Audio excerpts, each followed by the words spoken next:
an Unspoiled Network podcast. This is Spoil Me, covering The Magicians, Season 2, Episode 8, Word as Bond.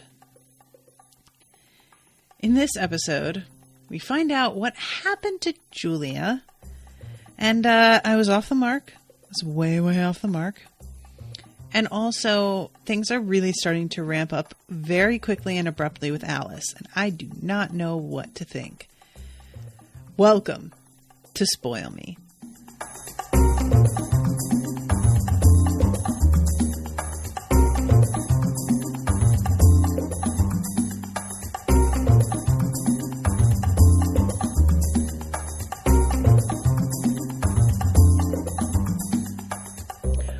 Welcome to the show, everybody. I am Natasha. Thank you so much to Mathy for commissioning this episode. Mathy is here in the chat. Hi, Mathy. So is Jesse and Hugabug.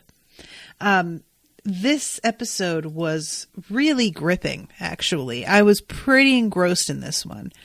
I tend to give my thoughts about an overall arc before I start talking about the episode itself, but I'm going to not do that this time. I'm going to get into the actual plot of the episode, and then I'm going to talk about my impressions on some things after. Partially because I tend to run out of time when I run at the mouth for too long, and also because I feel like discussing some things as they happen will help sort of make it clear why I feel the way that I do. So it starts off with the discussion between Katie and Quentin, where he's asking, what do you mean she lost her shade? And I thought that something was going to wind up happening on this show involving shades, since they got brought up a couple of times. Schrodinger's shade. Is it Schrodinger's? No. What's the one with the pistol? The gun? Schrodinger is the one, is it a shade or is it not a shade? Because, yeah. But that would be Schrodinger's cat if it's in the box. Trying to think. Guys, help me out. But you know what I'm talking about. Basically, it's been talked about. It's going to come up. And Occam's razor. No, that's the simplest explanation is usually the correct. I'm talking about the one where there's if you see a gun in the first act, it has to be used by the third act. That's going to drive me bananas. But anyway, it turns out that was the issue with the exorcism last episode. Which I had been theorizing when Katie said that there was a complication, that it was going to be something physical. And I don't know why I thought that. It's one of those, like, obvious Chekhov's gun. Oh, my God.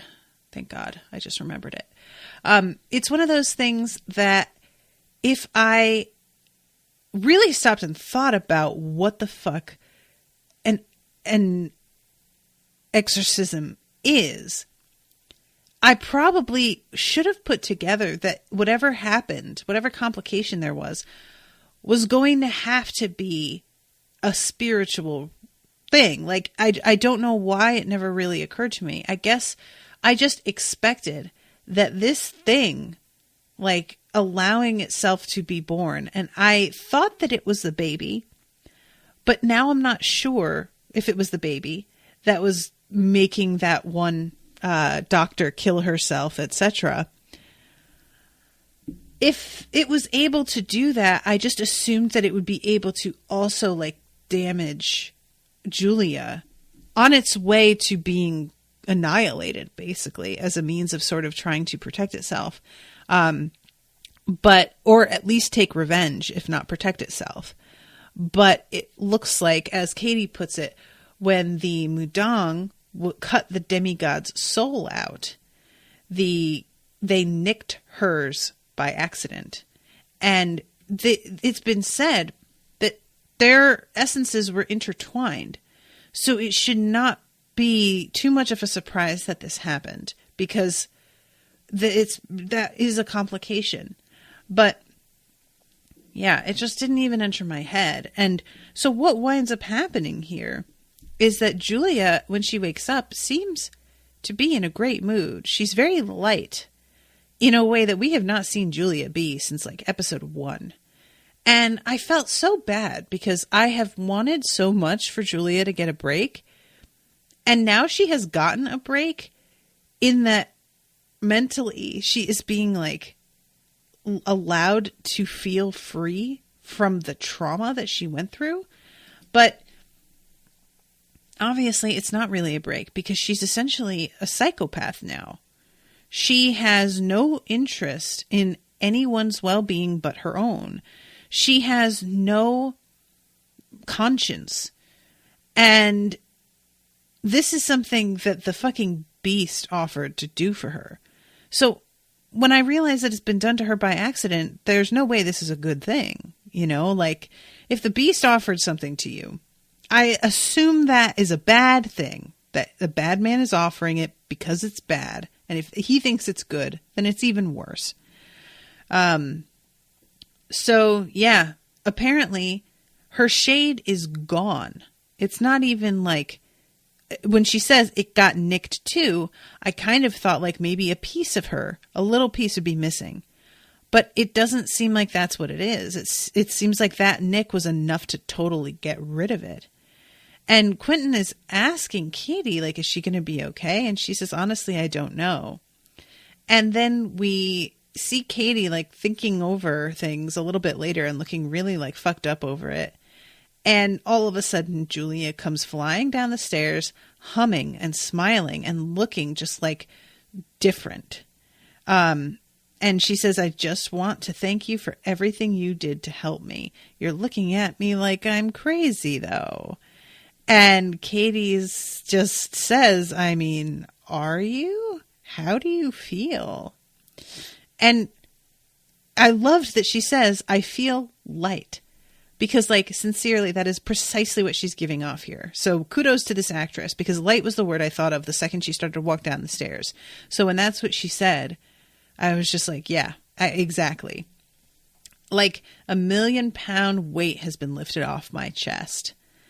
And she wants to talk to Katie about what they will do next, because Reynard is still out there and is still something that they need to deal with.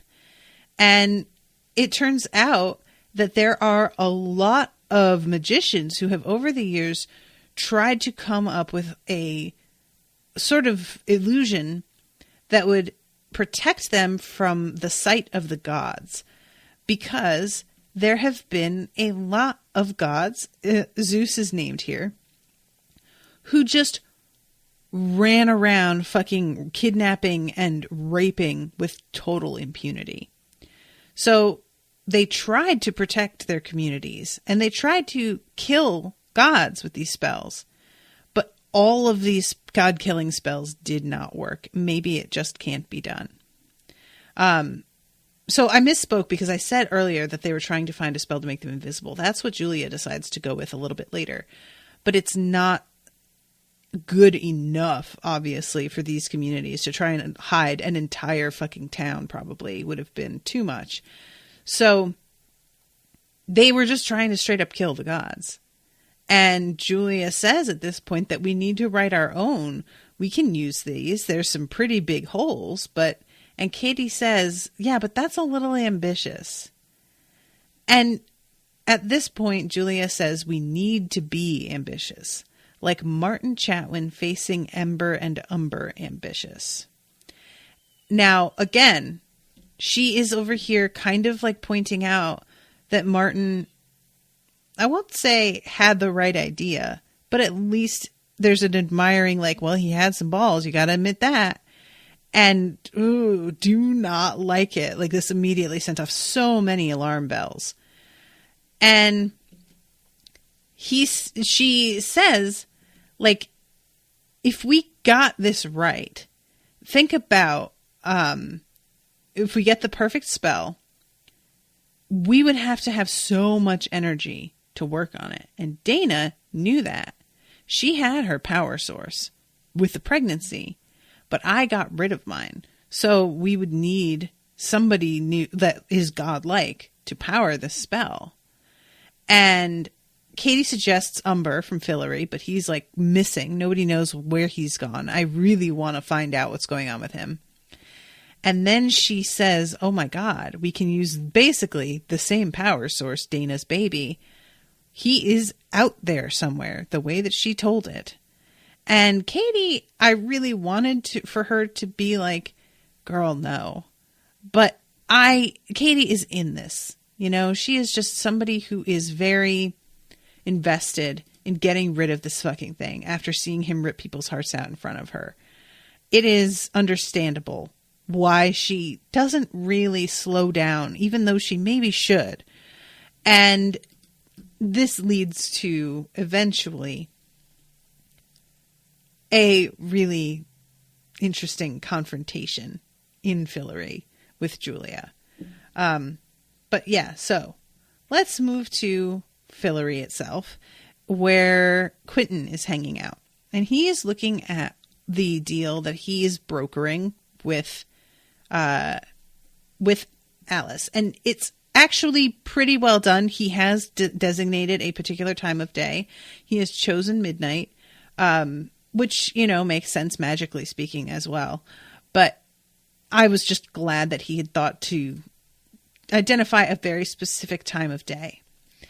And it's funny to me that midnight, like, he always happens to already be awake. It's never something that, like, he goes to bed and she winds up taking over his body, like, and waking him up. But he's looking at this, sure that the only reason that Alice is agreeing to this is because he missed something somewhere. And there are some rules that I rather liked. She can't hurt anybody. She can't use magic. Now, I am not totally sure, guys. How did she portal the two of them to Ireland later this episode without using magic? How did that work? But regardless, they have to use blood to sign this thing. And it's very reminiscent of, like, the markers in John Wick. And they each have to put their bloody thumb on it. And then they each have to lay their hands upon the thing. And they get the agreement, like, burned into the palm of their hands. And he just has barely finished with this agreement when he gets summoned by Margo. And what it turns out has happened is they had to rob Elliot's body from the morgue and get his golem back so that they could get his consciousness out of there, because apparently it is still trapped. Huggabug says maybe she got someone to open the portal for her. Man, maybe. I guess he just looks like Quentin from the outside. There's no reason for anybody to not do it. Ashley says maybe she found a magical door. I can't remember if they used magic to get to the pub in London or not. I thought that they did. I really would have thought, if it's a magical door, that you'd have to have magic to be able to use it. But I didn't really think that through, so maybe not. Or maybe having magic is enough even if you don't use the magic. So Margo is saying that they need to make a bridge for his consciousness to travel across. And then once they have created it, they can move his mind back to his body. But the thing is, they keep having brownouts and the magic disappears for a moment. And she says that it's very unpredictable and has been happening more and more frequently because of the wellspring being damaged. And every time the magic goes out like that, they have to start their enchantment all over again. So this bridge that they have been trying to build is really not going super well because it's a long spell. And they are just, you know, they're struggling. And Margo is yelling at these women, enchant faster. I love how bitchy Margo is. Like, I just, you know, I don't think I would be a great ruler because I have a hard time making people do what they need to do when they don't want to do it or when they're just not putting full effort in. And I always want in the end to be compassionate to people. And this is part of where, you know, my tendency to like let service employees sort of get away with too much comes in. Like, I'll get a meal and it won't be quite right, but I just won't say anything, even though I'm paying for it. I should get what I'm paying for, kind of thing. And I don't have it in me to give people a hard time who are already kind of doing their best, more than likely. But I appreciate that Margo is somebody that you could ask if you went and got a manicure and they did a really bad job and you were too afraid to say anything. If Margo was getting a manicure with you and she saw what they did, she would be the friend that would be like, you are going to redo that. That looks like shit and you know it. And would say the thing that you're thinking, but you really don't want to say because it just sounds so rude, but it's also true. And she does go too far. I won't lie. She gets violent. She gets mean out of nowhere at the drop of a hat. But yeah, she's talking to Quentin about this and just saying that she's trying to hold off the war until Elliot comes back. And she says, I had a pigeon drop a confusion spell on the Lorien castle, so they're moving slow about now. Quentin asks, how can I help? And she's like, you can go back to Breakbills and check on Julia because I can tell that's what you want. You are distracted and there's nothing really that you can do here. But I'll enchant a two-way mirror to Breakbills so that you can see what's going on. And she says, I'll enchant it like in the books when so-and-so is looking. And he gets this look on his face. And I really enjoy these little moments where Margo shows a bit of vulnerability in an attempt to connect with a person. And she says, hey, don't worry. And my takeaway lately is that anything can happen at any time. So just be there for your friend while you can. And I really love that. She goes from being a stone cold bitch to then being like, listen, we're all going through shit and don't waste your time the way that I may have wasted some of mine. And she gives him the button to get back. And this winds up being pretty key later. And I very, very much appreciated this. So we jump to Katie, who has been looking through all these different spell books. And when Quentin comes and asks how she's doing, we get interrupted by Julia swinging in and says, wow, that info collecting spell worked like a motherfucker. And she's obviously in very high spirits and is acting in a way that she hasn't for a minute. And Quentin is clearly like, oh, this is one of those things where if this were another person who hadn't gone through everything these people have and they saw how recovered she is, they would just be delighted. But because they all know very well that nothing is free, he looks happy and a mixture of worried. He knows that this shit is going to cost something. And she comes walking in and says that she knows the exact day that that the baby was given up to the hospital, a newborn. So she starts to open a door right to, I guess, a park next to the hospital. And Katie is like, what are you doing? You need to stay behind the wards. And Julia says, if Reynard wanted to finish me, he would have done it by now. So let's take advantage of the fact that he clearly isn't interested. And Quentin doesn't agree with her. Now, I have to admit, when she said this, I wasn't totally sure she was wrong. I was like, it makes a lot of sense that if you're not pregnant anymore, he would just kind of have lost interest in you.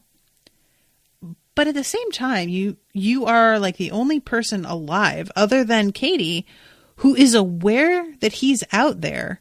I say the only person alive because we know that what's-her-face is dead by now, the mother of the other child. So I was like, well, maybe he doesn't care anymore. But then I thought, but they will still be working to kill him and he has to know that. So that doesn't really make a ton of sense. And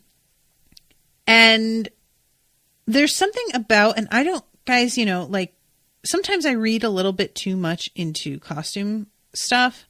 And I'm not sure if this is something that is significant or not. But there's a moment where she is standing by the doorway and Katie is standing next to her. And I suddenly realized that they are both wearing the exact same color tops with the same like black undershirt peeking out from underneath. Katie's is just like a kind of a worn t-shirt and like a black sports bra kind of thing. And Julia is wearing like a black camisole with a really low cut sweater sort of over it. And they are both the exact same shade of like a pale gray with the black under. And I don't know if that means anything, them mirroring each other like this in a way that I feel like they haven't before. But there is something there, I think, that I don't know. Maybe it's supposed to just be that they have both been affected by this thing, that they are both in this boat together. But it really drew my attention at this particular moment because they are standing right next to one another. So Quentin says, "You are safer here." And she looks at him and straight up says, "No offense, Q, but I didn't actually ask for your opinion." And then just goes on through the door. And he doesn't even have time to really look offended. It's just more like, well, damn, you know? So she's walking through the park and here shows Reynard. And he clearly expects to intimidate her in the way that he used to. And it's clearly not actually happening. And he senses that there is something different about her, but doesn't like zero in on it until the end of their conversation. He finally says, "Oh, it seems like you had a shade amputation." Now, it's not as if her being unafraid of him actually changes what he can do to her. Like, he's not the clown from It, where suddenly if you're not afraid anymore, its power is totally gone. It's more like the fear that he used to inspire that maybe caused her to lose track of what she could do to take care of herself completely doesn't have that like stymieing effect that it did before. That doesn't mean though that she does anything to protect herself here. She's just sort of looking at him with interest while he's talking to her. And he says, "Tell me where my son is." And she says, "I don't know." And he says, and grabs her by the throat and holds her against a tree, waiting for her to get afraid and panic. And she doesn't. And this is when he says, "You're different." And I didn't even realize that Quentin had followed her. I should have known that he would. But he whispers, "I know you're there." And then he kind of calls out, "Boy." And Quentin on the other side of the tree comes out and he says, "All right, run, go on. I'll give you a head start." And Julia is looking over her shoulder at Quentin like, what the fuck? And Quentin just grabs her hand and pushes the button and they both disappear to Fillory. I love Reynard's look of just like, that was pretty good actually. Like he kind of laughs like, all right. He has this look that he gets in his eyes as he starts to turn more and more Reynardish, where his eyes are like a sort of a hazel anyway, but they start to become more and more green, and get more of like a cat-like pupil to them. And it's very disconcerting how subtle it is and how wrong it is once you actually notice it. So Julia is trying to reason with Quentin here and is like, dude, I can't just sit here and do nothing. Like, I understand that you're trying to protect me. And you know what? Like, maybe that might not even have been like a bad call. Thank you. However, you can't keep me here. And I do want to mention that Julia is prancing around in these heels right now that I can't take. They need to put this bitch in some sneakers. I don't know why they have this like this thing where she needs to be in heels. At least make them wedges or something. But she is like teetering in this scene where she's trying to like get around him. And it's very hard for me to watch and not feel pain in my ankles. So Quentin says something about how you had a Hex and Paxton before. Maybe there's something like that in Fillory. Like there's tons of crazy shit here. Find something that will protect you and then you can go back. And she tries to say that there isn't time. And of course, Alice gets in his face and then says she's right. There isn't. and she says TikTok. So in walks Margo, and he tells her Julia needs to stay here for a while. It's an emergency, and Margo is not delighted. Now, I was kind of hopeful that the two of them would be able to team up and be buddies, because one bitch with a psychopath as her sidekick, I would be here for that. I would love to kind of watch the two of them. But it seems that that is not how this is going to work out.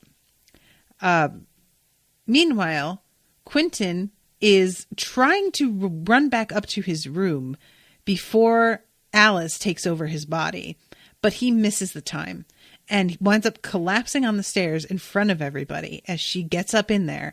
And it's fun the way that they do this. They have him drop out of frame and her stand up.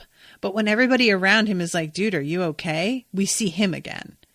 And he walks out and says, it's fine. There's nothing to see here. In this very cold voice that has everybody sort of staring at him like, what the fuck? So we get an update about Lauria's troops and what's going on with the gold that they were able to use. And they were able to hire more infantry.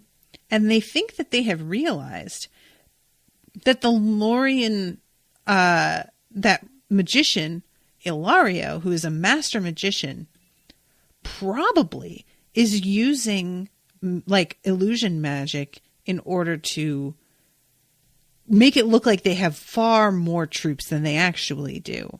They think that the actual numbers are under 3,000, not the 8,000 that it looks like.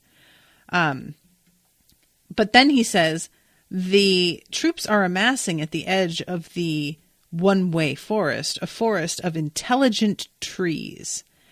And they have a huge dislike for Fillory. They are most definitely on the Lorien side.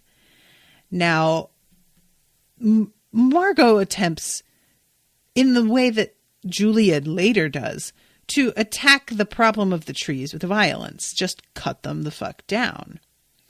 And he says that would be ill-advised. They are not the last of their kind. And at this point, the sloth chimes in. I need to know what the hell the deal is with this sloth. They are calling her languidness advises against violence against the one-way forest, which I'm just like, why are we listening to this thing? What's this about? But yeah, they believe that if you go up against the forest, that it's going to cause civil war. So Julia chimes in here and is like, remember in the books there was a dryad. We need to get in touch with a dryad and talk to them and see if we can broker some sort of deal. And that is what they wind up doing. Custom strongly dictates that, and Julia cuts him off and says, yeah, I don't care. I know the books almost as well as Quentin does. I'm bored. Let me be a little useful.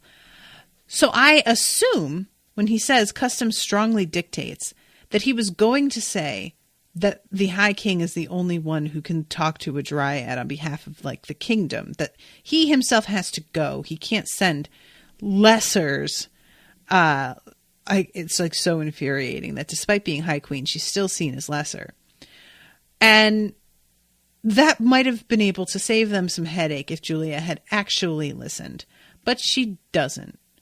So they wind up showing up, and this dude flat out fucking refuses. Now, I do want to talk about this dryad just real quick for a second, because he fine. Like, damn. It's a nice change, because I feel like so much of the time when there are female, like, supernatural creatures, they are hot as fuck. And the male creatures are kind of whatever. But this dude is very attractive. And he's like growing with moss over one side of his face. And it's just like he has a really wild look to him. And I'm a fan. So this attempt that they make, like Margo's genuinely trying to be like, we will be better to the trees. We will settle this. But he just straight up says, yeah, I see that the king isn't even here. We note that disrespect. And I was like, yikes. Okay. It's hard for me to be mad at him because he's so pretty. Like, look at him. Damn. But as that goes, Huggabug says she's one of the magical creatures of Fillory, like the questing doe. Oh, interesting. Also, Margot's outfit here is amazing. Yeah, I think I was so distracted by this dude being so beautiful that I didn't like really appreciate her outfit completely, but she does look pretty baller. It's just so rare, honestly, because Margo is so stunning for there to be anybody in the room who is more attractive than her. And this dude does it. So he drew my attention away, but she's wearing this like cobalt blue getup with this like combo vest cape thing. And it is pretty cool. So yeah, Julia gets called the royal ambassador at this point, and I am Fillory's one and only high queen. And he says, yes, the insult's been noted. Passage is denied. Good day. And he just walks right on back into the trees. And Julia sort of continues to stare and think as Margo walks away.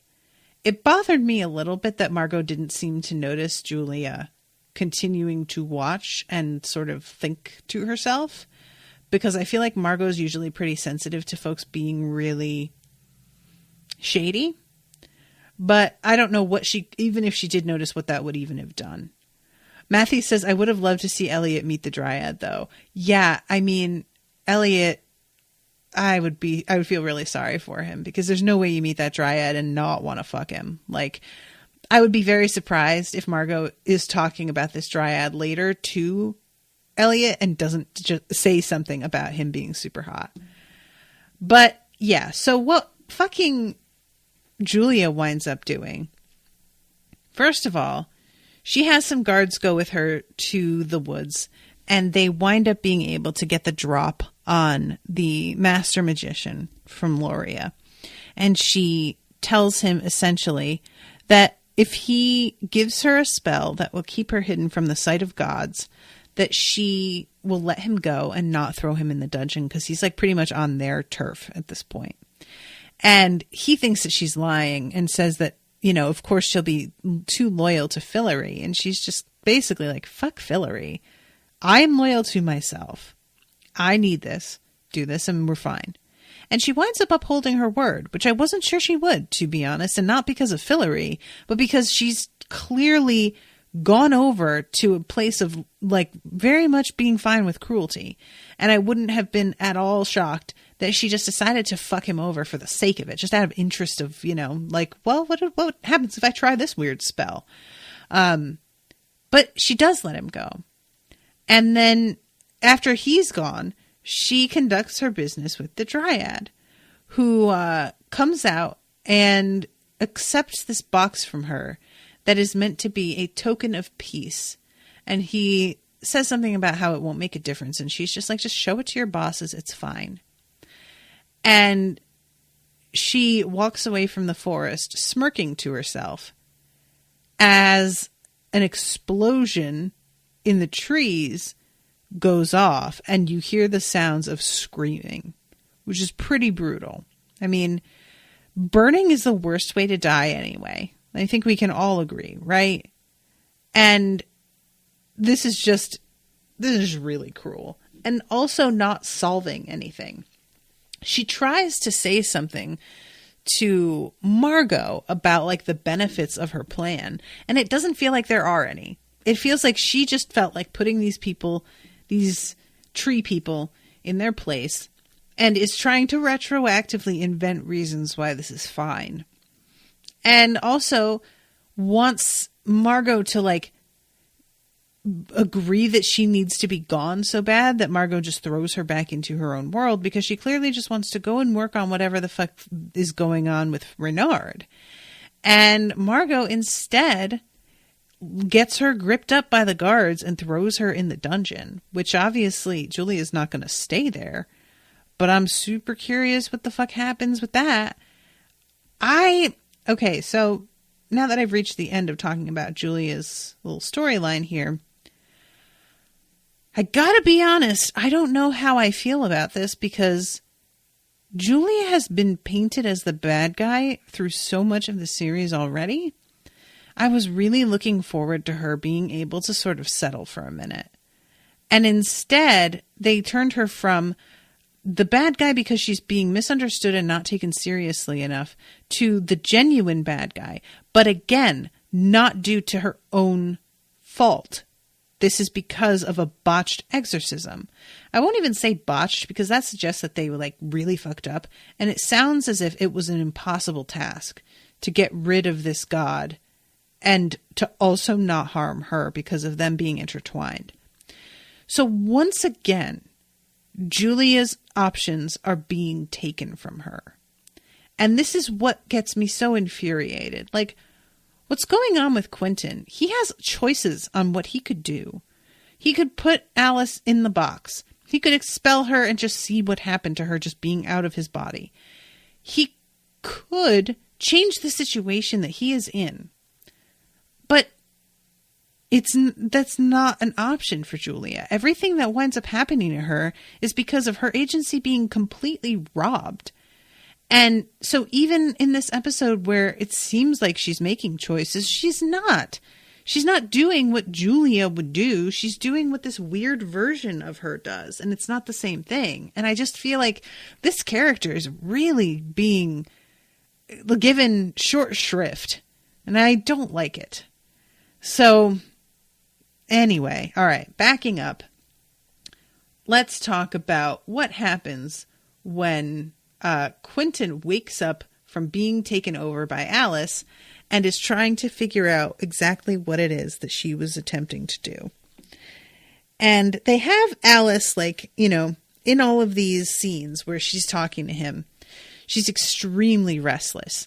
She's walking around quickly. She's swinging her hair. She's pacing. She's just kind of like glaring and trying to poke at things. Of course, she can't touch anything, but there's this vibe that if she were able to, she would be rifling through all of these books. She might even be throwing things if she had the power to do that. So he's going back through all of the stuff that she looked through while he was out. And because apparently when he comes back to his own self, the books and everything that she was looking at, like, I don't think that she keeps real good track of the time the first time around. So I think that he comes back to himself and she was in the middle of doing whatever. However, based on what happens later, I'm not totally sure if that's true or not. Like, that was my assumption, was like, oh, she just ran out of time. But now I'm like, is she setting him up to see this stuff because she is trying to get him to think a thing?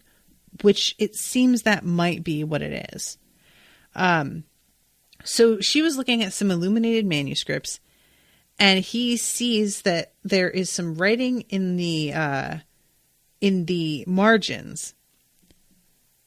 And there, it says there must be another way to bring back our brother.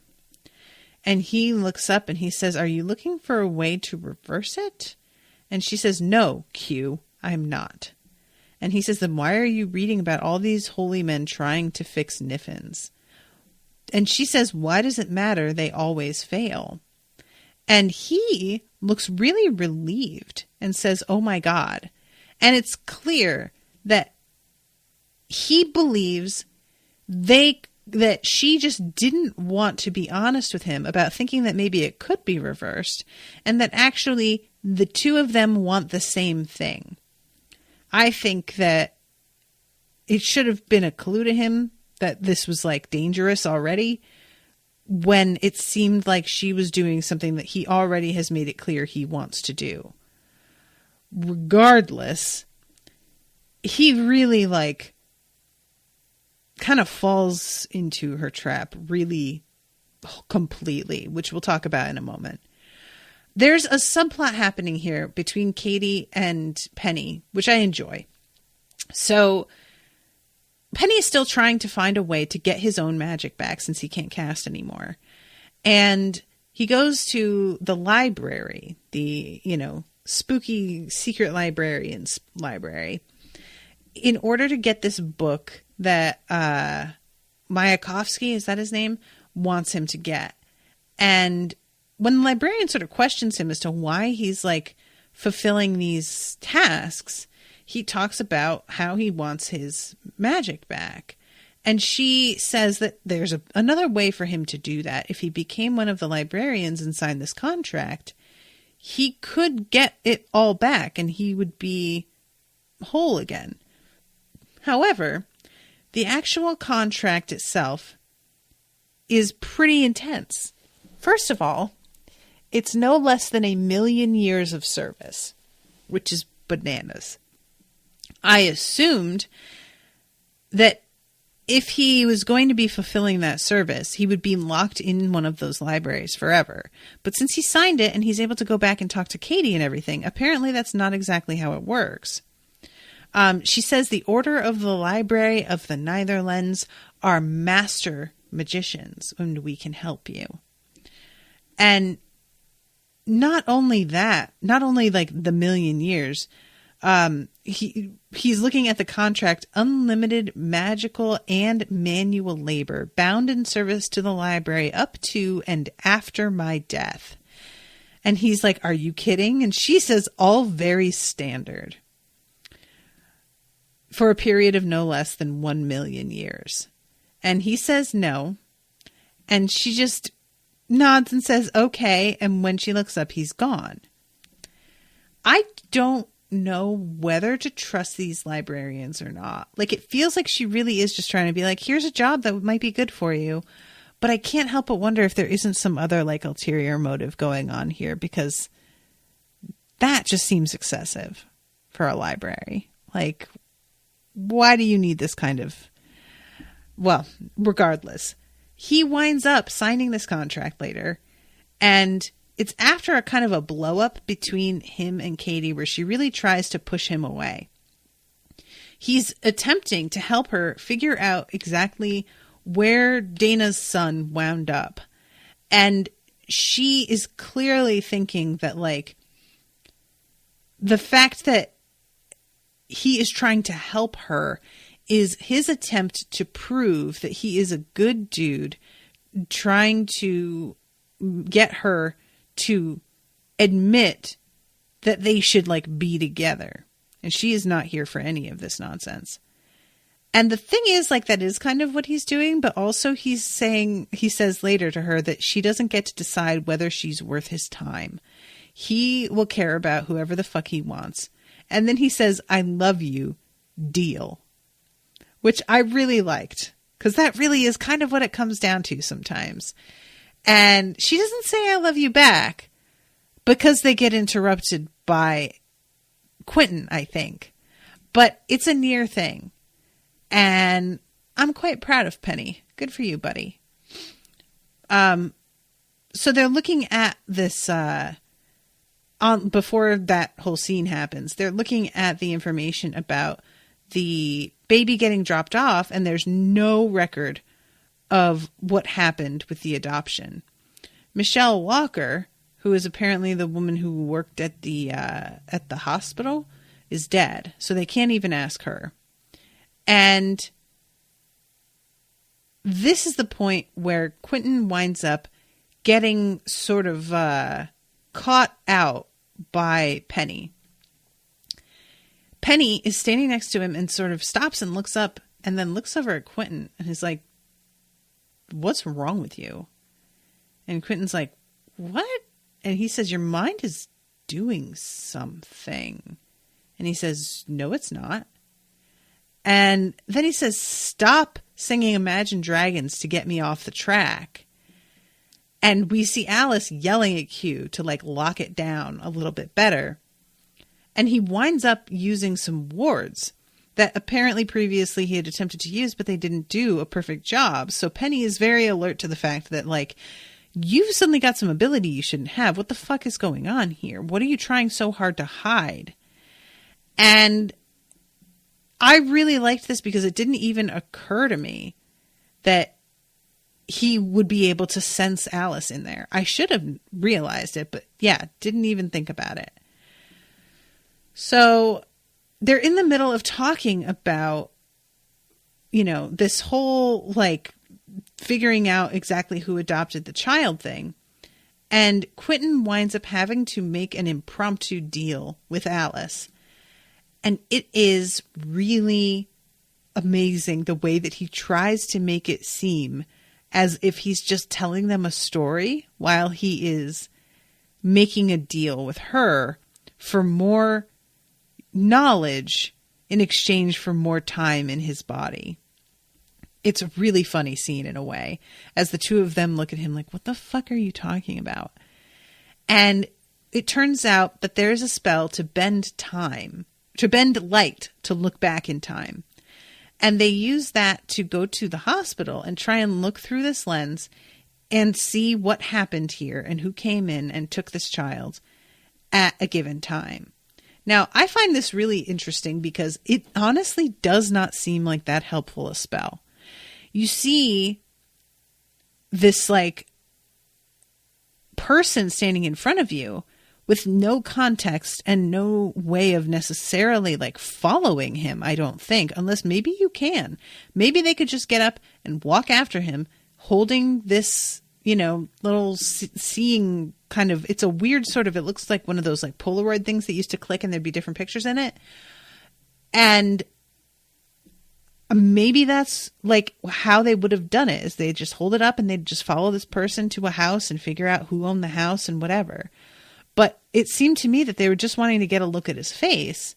And even if you can't see his face, if that was what they had been planning on doing, you'd still be able to follow them.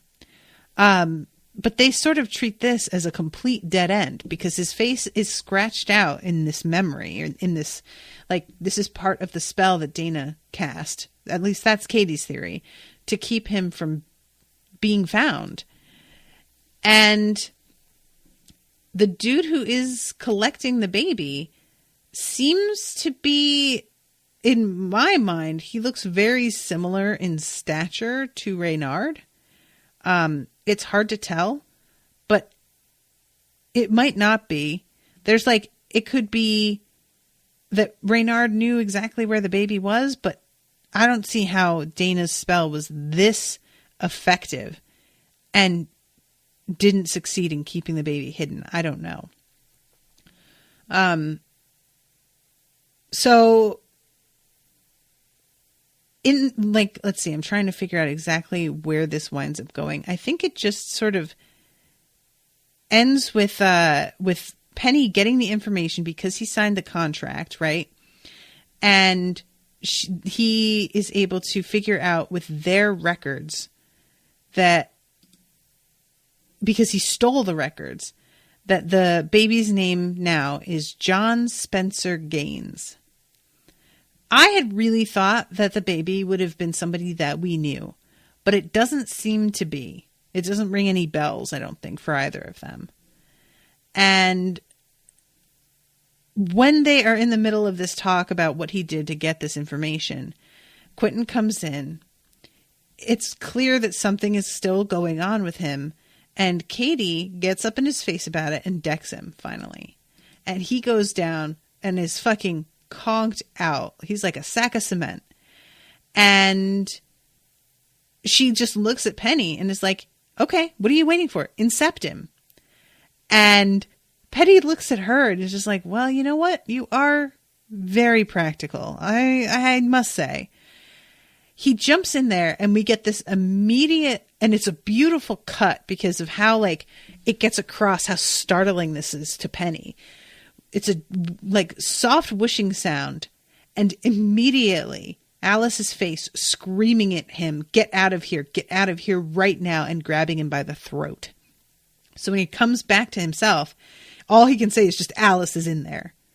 And Katie says, I don't understand. And he says, neither do I, but she's in there and she just tried to kill me. And it ends with them just saying, what do we do now? And I honestly have no idea if Penny knowing what's going on helps with getting rid of Alice at all or not. Like, he does have access to some pretty intense knowledge now that he's a librarian, so maybe. But yeah, I would imagine that if this was knowledge that existed at all, they would have found it by now. But I'm getting ahead of myself. Hugabugs points out Reynard would have been banished by the baby's birth, so it couldn't be him picking the baby up. That's true. And like, once I got a better look at him, the shape of his head isn't right. His hair isn't the same. Also, Penny didn't have to steal the info. Now that he's a librarian, he had access to every book, and so he took the book of life. So he took the book of the life of the mom. Oh, okay. But because he said something like, I guess she can't be too mad since I signed that contract. So I thought that he was saying that she can't be too mad because, you know, he had done something that wasn't allowed, really. Yeah, so let's see. You found his name. I just went back. Oh, no, he says stole, technically. But I think the librarian might let it slide. No, he did steal it, it says. But, you know, I don't know how that works. Maybe it's really not really against the rules, but it sounds to me like that's what he thinks he did. So bouncing back a little bit, because I didn't really finish talking about what goes on with Quentin. So first I want to finish with Elliot. It's a very brief thing. There's a really awesome scene of them trying to get Elliot's memories back into his body, his consciousness back. And the magic that they use is like traveling down all of these threads. It's very similar to what you would imagine it looks like in slow motion to see electronic pulses going through a computer carrying information. It is honestly really, really awesome to watch. I loved all of the effects here. I loved the design of this like series of crystals that are like hanging over his bed. It is just so cool. And they're in the middle of transferring it back when all of a sudden there's like a sputtering sound. I don't know if it was like the brownout of the magic altogether or what, but it just stops. And Margo says, well, did it work? And the woman says no, and Margo interrupts her and says, well, then get out. Guys, I cannot handle any more of these moments where they are about to be told something important and they cut people off. If that's what this is going to be all the time, I'm going to start to get like real irritated, because it's clear this woman's about to say something fucking crucial. And when she says it doesn't work, but then Elliot wakes up anyway, that should fucking set off some kind of alarm. But it doesn't. It just doesn't seem to occur to anybody. Then maybe we should listen to the fucking people who have experience and are doing this. I can't imagine if I was a magician capable of this kind of magic being ordered around by this little brat when I know what I'm fucking doing and I'm trying to explain something really important that they need to know. I would be so furious. Like, oh my God. So yeah, he winds up waking up and seems to be okay, but like clearly he can't be okay. He can't. There's something wrong.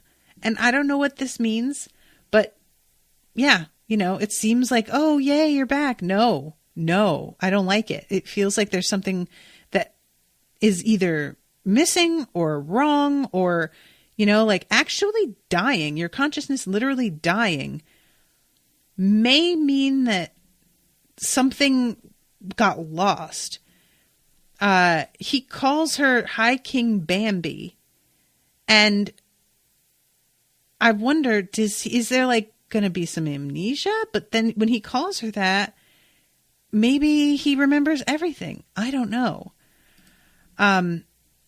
So I'm going to go to what happens with Elliot in Dublin, because he wakes up and it turns out that Alice has used a portal to get them to Dublin somehow. And he wakes up and she makes a big show of not wanting him to go back to where she had just been.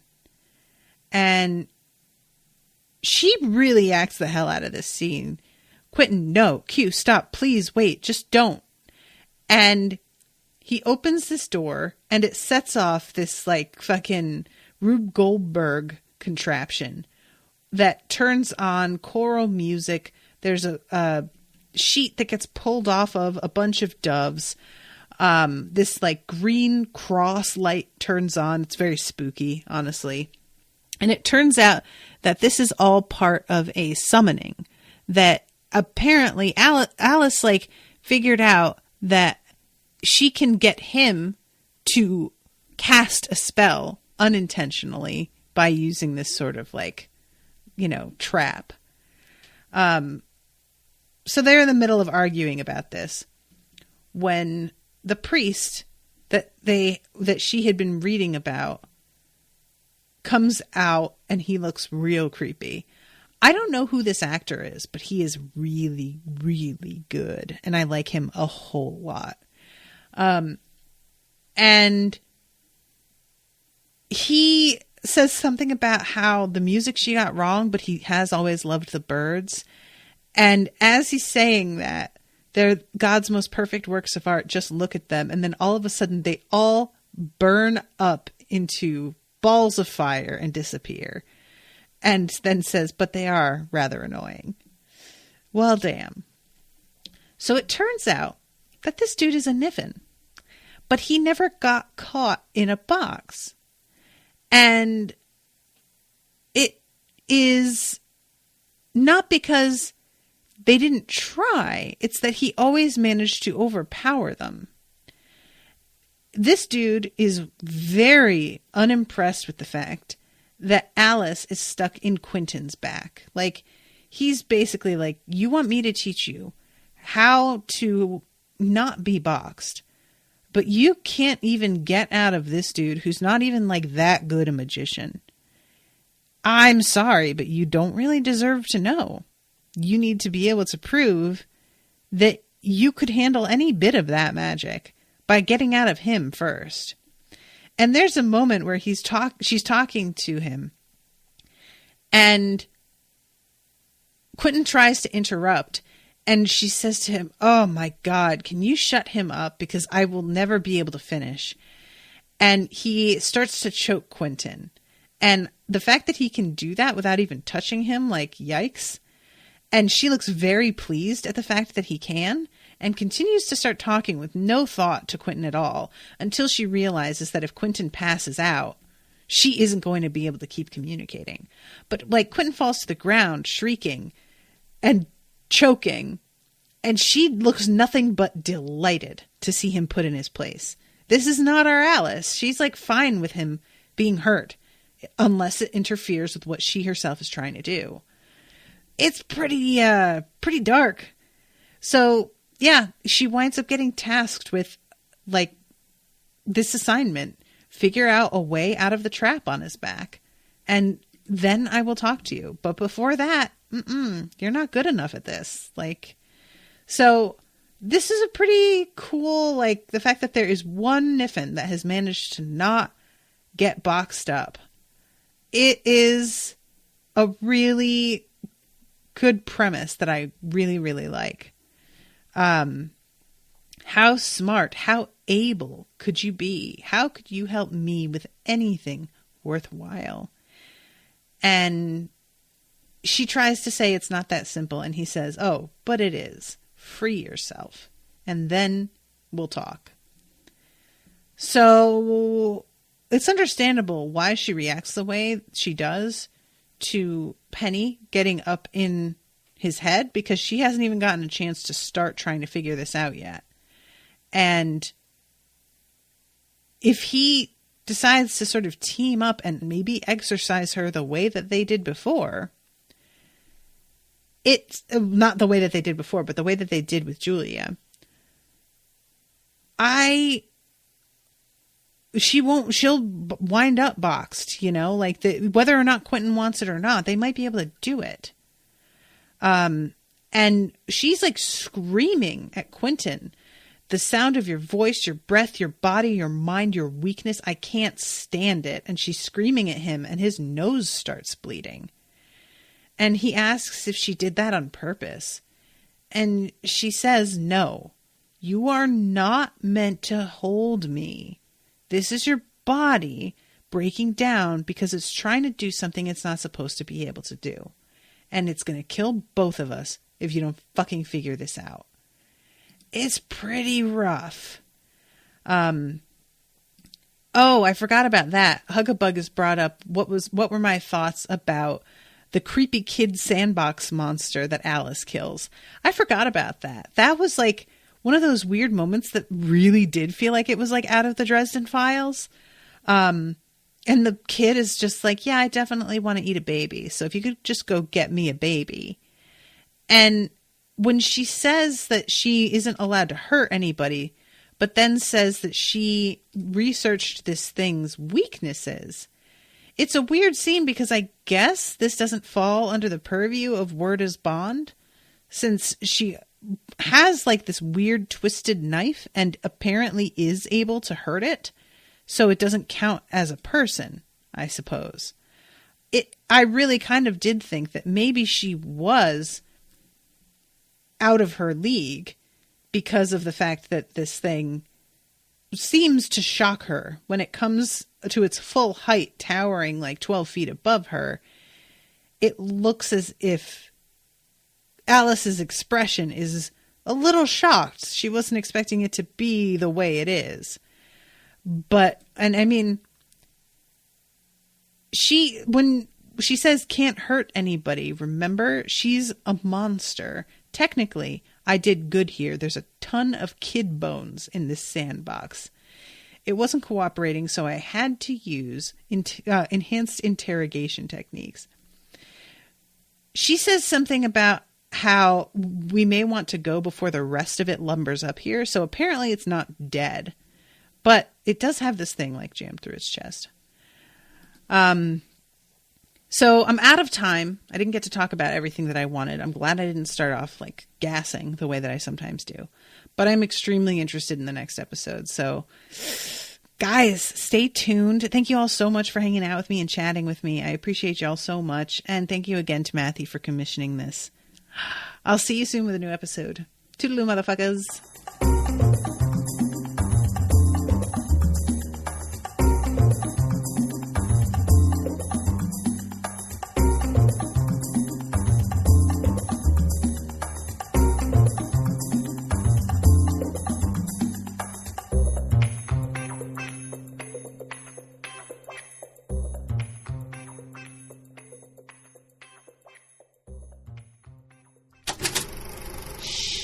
That was an Unspoiled Network podcast.